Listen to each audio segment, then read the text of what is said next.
દેહ વ્યાપાર નહીં મસાજથી થોડી વધારે સર્વિસના પેકેજ તૈયાર કર્યા. રુદ્ર સ્ક્વેરમાં ચાલતા સહિતના સ્પામાં અગાઉ પોલીસ દ્વારા તપાસ થઈ ચૂકી છે. અમદાવાદમાં ચાલતા 5 સ્ટાર સ્પામાં મસાજના નામે દેહ વ્યાપારના અનેક કિસ્સા સામે આવતા પોલીસ દ્વારા કાર્યવાહી કરવામાં આવી હતી, જેમાં શહેરના સેટેલાઇટ, બોડકદેવ, એસજી હાઈવે સહિતના વિસ્તારોમાં મોટા પ્રમાણમાં સ્પામાં દેહ વ્યાપારના કિસ્સા પકડાયા હતા. એટલું જ નહીં, સ્પામાં કામ કરતી યુવતીઓ અંગેની માહિતી પોલીસમાં છુપાવવામાં આવી હતી.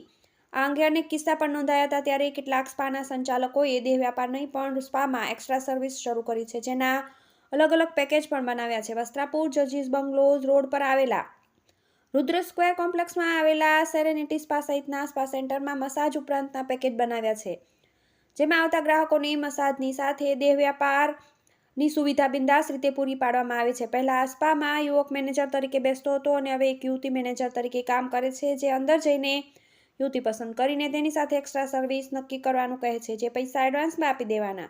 આ વાત માત્ર અહીંના સ્પાની નથી, પરંતુ અન્ય સ્પામાં પણ આ પદ્ધતિ અપનાવવામાં આવી છે. TV18 news, Ahmedabad.